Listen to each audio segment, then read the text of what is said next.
Be here for three reasons. I'm supposed to give reasons, right? Because I'm from the philosophy department. So in philosophy department, people always give reasons for everything. So I'm pleased to be here for three reasons. One is that I like Rajasthani culture a lot. It's just something that I like. I can't give any more reason for that. It's just I like Rajasthani music a lot, actually. And then I like Japanese culture a lot. So that's an interesting surprise for me that there are so many Japanese people here. And the third reason is that, about 3-4 years ago, I read a book titled Let's Call Him Vasu. And it never occurred to me that I would meet its author. But it turns out that the author is sitting right here. I think it's Shubhranshu Chaudhary. So he's the guy who wrote that book. And it's a wonderful book, as a matter of fact. So I would imagine that people would like to read such a fantastic book on contemporary Indian culture. It's a great book. If there are two books that people should read on India over the last few years, you should read Let's Call Him Vasu by Mr. Chaudhary, and I think Basharat Peer's Curfewed Night. That's a very nice book on India, actually. It's a very good book because it is full of compassion. Okay, so when I was asked to talk about stress management, I got very stressed about it because I wasn't sure what a philosopher can say about this thing. Philosophers are people who are interested in explanations and meanings, right? So the first thing that I thought was, what could stress possibly mean? And what does it do to us? Like, there must be something it does to us, right? First and foremost, it's actually unclear what stress means. If you look at the dictionary, you will find out that the word stress means, well, it means something like being worried, being tense, having some kind of uncomfortable feeling or whatever. So if you read the dictionary or look up Google or whatever, that's the first thing that they always say. Something unpleasant happens and you feel stressed. That's not entirely true. I mean, I don't feel any stress if a cracker goes off, for instance, though it's an unpleasant event. But yeah, I mean, if some bad thing happens, you're supposed to feel very stressed about it. So if some aeroplane accident happened, you feel very stressed, right? A good example of stress that occurred to me when I was invited, that's the first thing that occurred to my mind. And that is a historical example. What happened was that when Germany attacked Russia on, I think it is June 7, 1941 or something like that, or 42 maybe. My history is not great, okay. So, what happened when Germany attacked Russia? Obviously, Russia fought back, all kinds of things happened, but there was something very interesting that happened to the person who was leading Russia, that is Stalin, right? So Stalin, you would have imagined that Stalin would stand up and give a big speech and, tell his people, do this, do that, defend your country. But Stalin did nothing of the sort. What Stalin did was amazing. He collapsed. He went into a coma for 7 days. For 7 days, Russia had no leader. There was nothing that they actually did when the Germans attacked. And they went in with their tank divisions and everything, whatever. Stalin did nothing. He was so stressed out, he collapsed. So stress is a pretty bad thing. I mean, if some big event happens, that's what happens. I mean, this is a big leader we are talking about, somebody who's leading a big, big nation. Another event that happened, which relates to Japan as a matter of fact, this is a different reaction to an equally, or rather probably a much more stressful event, which is the explosion of the atomic bomb, right? So this is a rather odd sort of reaction to the first atomic explosion, which was in Hiroshima, I think, August 6, 1945. So, obviously, the Emperor of Japan is supposed to be informed, right? I mean, obviously, he needs to be informed that something very interesting and big has happened here. It's an appalling event of some kind. A terrible catastrophe has happened. And so the Emperor was informed, quite appropriately so. But the Emperor's response was like, okay. So he asked, what has happened? And they said, big bomb has exploded, lots of people are dead. So he said, okay. So that's like a very odd reaction to have to the atomic explosion, right? I mean, I read this in a book called Bombing Civilians. So it's not like I'm talking some nonsense, okay? I mean, this is actually recorded in history. The Emperor Hirohito actually didn't react much to it. So the Americans thought, we will throw another bomb and let's see what he does with this. So they threw another one on the 9th, and they had other reasons for it. It's not this reason that they threw the bomb. And they had different reasons for throwing both the Hiroshima and the Nagasaki bombs, actually. It had something to do with Russia, not with Japan. But that's come out with history now. But these are two different reactions to stress. One is like an extreme reaction like Stalin, like he just collapses.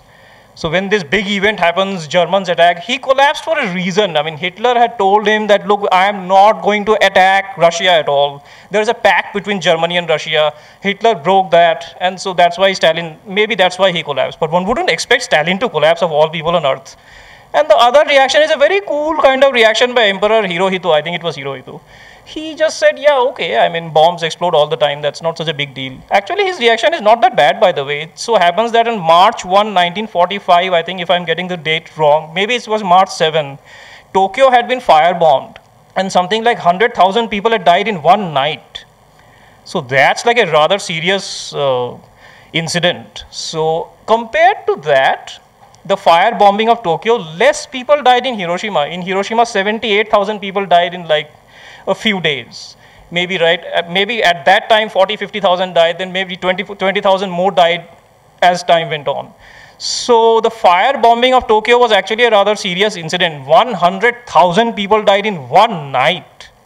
That's like a huge incident. So Hirohito's reaction need not necessarily have been an irrational kind of reaction. But this shows that we react to events in certain ways. And these reactions can be irrational or rational or whatever. The idea is stress, when it comes to us, it's not necessarily a bad thing. So suppose that you're working in a police unit and you are a bomb diffuser. So your job is to diffuse bombs. It's not a great job to have, but yeah, it's a very dangerous kind of thing to do. But yeah, people do it. It's a technical job.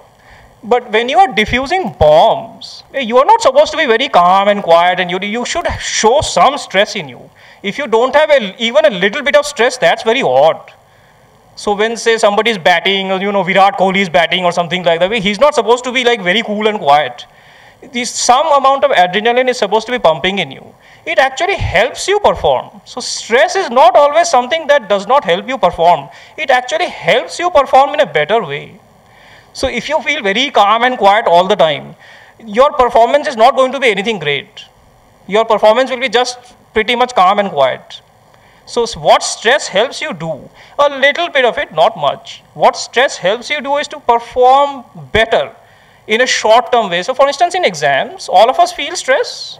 All of you have gone through exams and all of you are still going through exams. It's an exam to be sitting here in some sense and listening to all kinds of speeches till 6 o'clock.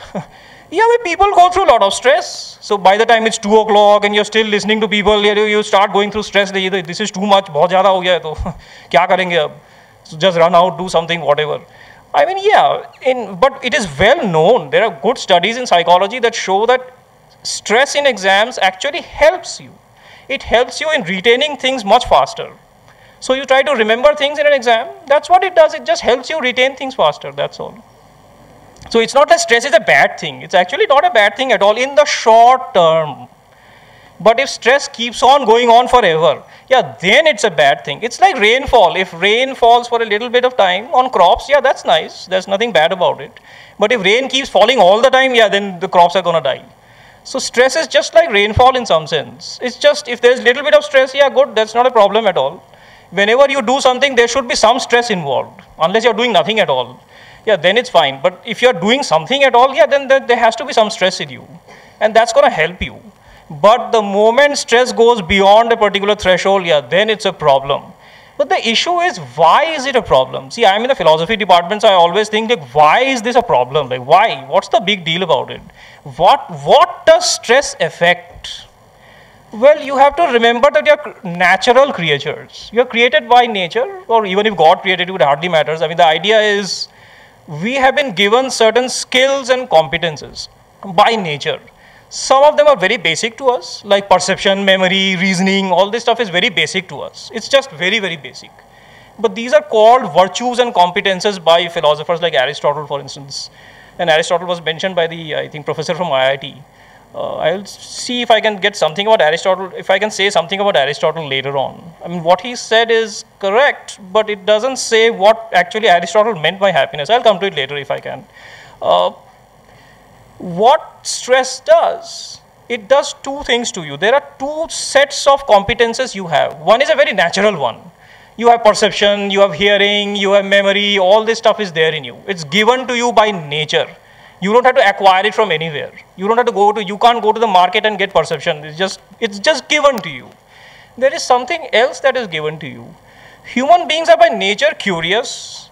They are by nature open-minded. People are not born narrow-minded. They are not born narrow-minded. If you look at a child, he is pretty open-minded. He accepts whatever is given to him. It's no big deal for a kid. Yeah, but human beings are by nature open-minded. They are by nature curious. And they are to some extent, there's some fight about this, they are to some extent, they're honest by nature. I mean, they do things, they're sensitive and all that. What stress does is that it cuts down on these competences. That's what it does. It's like an intervener. So what it does is it comes in between your perception of an object and the object itself. And so you see something in a very different way. So you would notice that when you are giving an exam, for instance, जब आप कोई भी exam दे रहे हो तो आपका pen अगर खो जाता है तो you feel very stressed about it. So if you lose a pencil or something, you feel very stressed. Well, why? Well, the reason is the stress that is already there inside you that affects your perception of an event. So remember, go back to the Stalin example. When Stalin collapses, maybe he is taking the Russian invasion in the German invasion in too serious a way. He should really think about, I mean, he's not supposed to collapse, right? Imagine our prime minister collapsing if somebody attacks. That would be quite ridiculous. I mean, Russia had nobody to lead them for 7 days. That's a ridiculous situation. What has happened to Stalin is that he's reacting to an event in too big a way. That's what happens when stress comes in. Stress damages your perception of things. It's as simple as that. That's what it is doing. You have some basic competences, some basic skills. And these skills are there in all human beings, irrespective of whether you're Japanese or Indian or whatever. That just doesn't matter. It just affects your competence. So there is this very interesting story about the Japanese director Akira Kurosawa, very famous director. Just after the Hiroshima bombing, he and his brother were passing through Hiroshima. Now, I'm not sure why they were passing through. I just don't know this. But Hiroshima at that time was like burning, and there are dead bodies everywhere, and dead bodies were piled here and there. So Kurosawa was looking at the dead bodies, and then he looked away. And he said, I don't want to look at all this. It's just, I mean, who wants to look at dead bodies? But his brother said, no, look at them. And Kurosawa was like quite surprised, like, why do you want me to look at them? That doesn't make any sense. I mean, the idea is don't run away from reality. You're taking something in too big a way. It's all right. They are dead, but look at what is real in front of you. That was what his brother was basically telling him. Don't run away from reality. Look at it as it is. Because if you run away, because Kurosawa was feeling a lot of stress, right? When he sees all this horrible mess that's there in Hiroshima, he's feeling stressed about it. And very seriously stressed, as anybody would. Anybody in the world would. I wouldn't like to go to Hiroshima and see all that stuff. That's just impossible. But yeah, I mean, Kurosawa is walking through that place, and he says that this was one of his formative experiences in life. That he saw reality for what it was. That's what stress does to you. It makes you see reality very differently from the way you're supposed to see it. So if you get overstressed, you see an easy exam as a very difficult exam. That's what really happens to you. If you get overstressed, a little bit of stress is fine. It makes you remember things much better. So yeah, that's what stress does. It hits your competence. These competences are available to all of us. There's a subject called virtue epistemology in which all this stuff is discussed. Just going back to Aristotle, that's what stress does. Well, how do you attack stress? Lots of people have talked about it. I mean, you be positive and all that. I'm not sure what positive means. But that's just me being a philosopher. It's like philosophers always wonder, what does the word positive mean or negative mean? I'm not sure what it means. I don't know. I mean, people say meditation helps you overcome stress. Yeah, well, there are studies that sort of go either way. I mean, if you actually study this scientifically, saying it is fine, that's all right. But if you study it scientifically, we don't know. It's unclear. But it should, I guess. If you just sit down for a while and do nothing, which is what meditating is. Yeah, okay. Just maybe you are concentrating on your breathing or something. Yeah, that's fine. Maybe that helps in reducing your stress. You should probably feel more stressed if you meditate, actually. Because sitting still is a very hard kind of thing to do. Yeah, I mean, I would imagine be feeling very stressed if I was meditating. That's why I never meditate. At least it's one way of reducing my stress. But what stress is doing is one of the worst things it does is that it affects your open-mindedness. Like he said, I think Mr. Biyani said that it affects your awareness. That's right. Awareness is a fundamental competence that all of us have. It affects your awareness. We see little events as big events, and we see big events as small events. That's what stress does to us, and that's a bad thing. There is no doubt about it. You better see reality as what it is. Sometimes it's okay if some very big tragedy occurs and you don't take it too seriously. Maybe that's not too bad a thing. If an earthquake happens, well, we are bound to feel stressed about it. Nothing much we can do in this. You can't do, it doesn't matter how much you meditate and how much yoga you do, the earthquake is not going to walk away. It's going to be there, right? It's just nothing you can do about it. But yeah, you will feel stressed about it. Maybe you should not feel too stressed. It's just a big natural event. Nothing can be done about this. You just go ahead and do something positive about the whole thing. But yeah, I mean, just going back to Aristotle, there's this feeling I think a lot of you have that stress, that positivity is some kind of feeling. That I should feel good, dopamine is going through me and whatever. Or maybe oxytocin is going through me or something. Yeah, well, that's not Aristotle's view of happiness. Aristotle has an extraordinarily strange view of happiness which you would feel very stressed if you heard it. Aristotle actually thought that you would be happiest if you were thinking. That if you were a thinking person, then you would be a very happy person. He says this in Nicomachean Ethics, which is a very famous book. He named it after Nicomachus, his son, who had died in a battle. That's an apocryphal story. But Aristotle doesn't think that happiness is some kind of feeling I have, or that it is some kind of state of the mind. It's nothing like this at all. He just thinks happiness is an activity in accordance with the soul's best possible element. That's his definition of happiness. That's a very strange definition, but I think it's right. He's right. Human beings are rational by nature. And they have emotions and all that. Aristotle, being a Greek, he just thinks that, yeah, reason is the biggest thing in the world. Well, he's right to some extent. It's just the most important element in us. Animals have emotions too. We are special in having reason in us. So Aristotle thinks that we should all use our reason in such a way that we become accustomed to using it. When I become accustomed to using it, I am a happy person. Well, why? Because he thinks that happiness just means activity in accordance with the best element in your soul. And the best element in your soul is reason. Now, I know all of you are going to fall asleep when you hear this. And Aristotle was, well, he is not exactly the most exciting thinker on the world. But if you read his Nicomachean Ethics, you would be quite convinced by this. Aristotle says, how can happiness be a feeling? That doesn't make any sense at all. He just says that if happiness is a feeling, then pigs are the happiest of all animals. They are feeling all the time. So monkeys should be the happiest of all animals. They are feeling all the time. Human beings should be the unhappiest of all animals.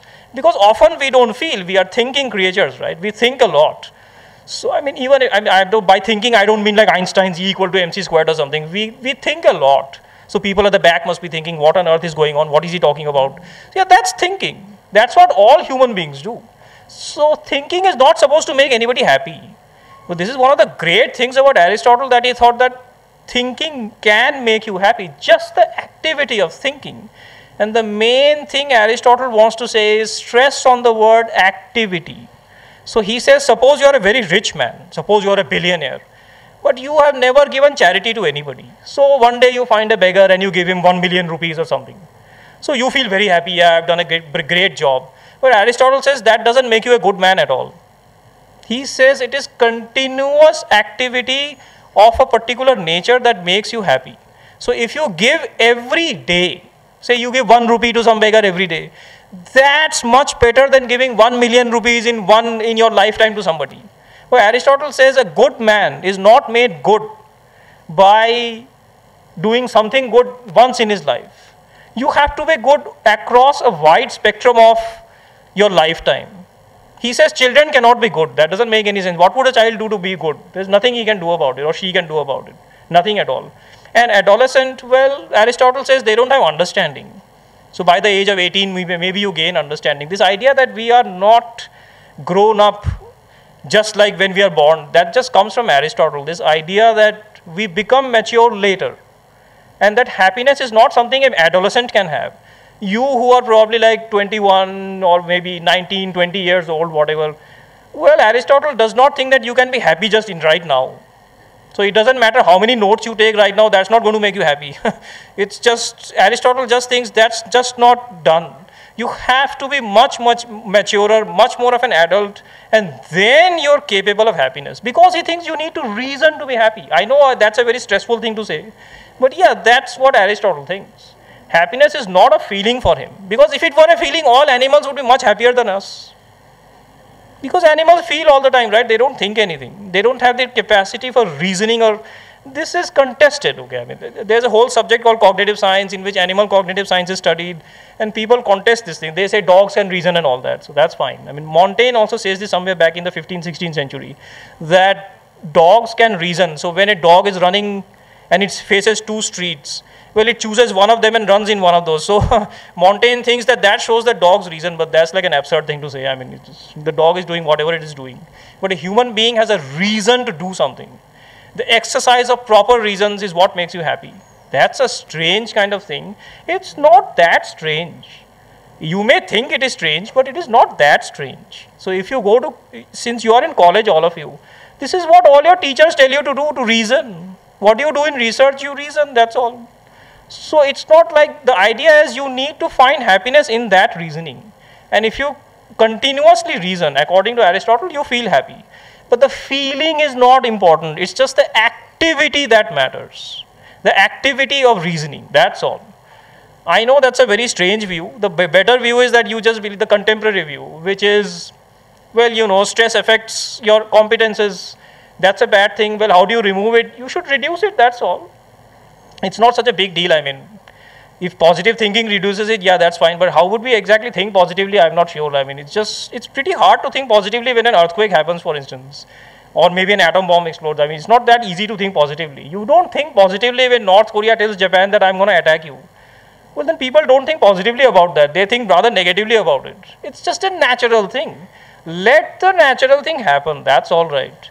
So stress and all that, that can be handled. It's not a chronic stress is actually related to job loss and, you know, all kinds of bad relations and whatever. I mean, these things are studied very heavily in the US, for instance. So yeah, I mean, they just say that, you know, chronic stress there's no medicine for this or anything. If you have a headache, just take a pill, that's it, finished. But if you want to do meditation, yeah, great, that's fine. But it's not necessarily helpful. Actually, taking a walk is much better. But it's kind of absurd to go to a conference and say, go and take walks. That nobody needs this kind of advice. I mean, it's just kind of silly to say this. But yeah, the idea is that stress is not a bad thing. It's a good thing up to a level. You should feel stressed when you have exams. You should feel stressed sitting here, say, at the back and listening to somebody.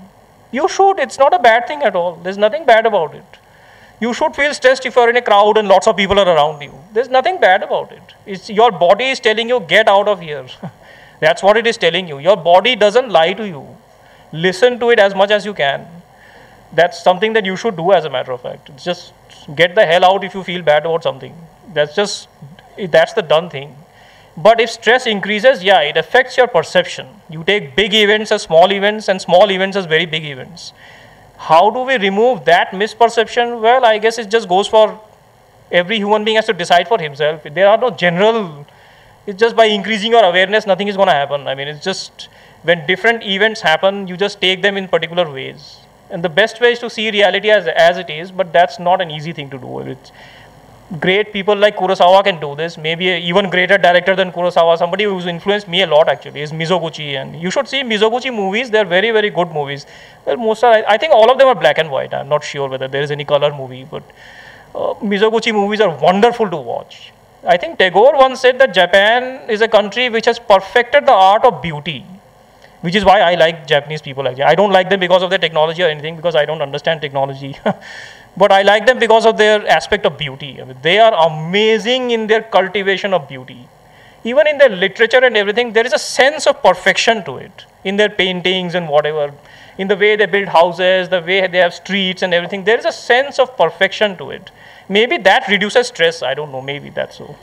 But yeah, I mean, that's all I have to say about stress. Thank you.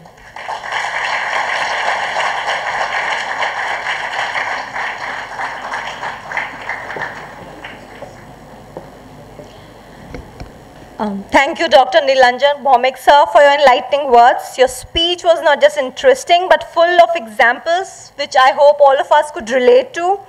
Thank you for sharing in an insightful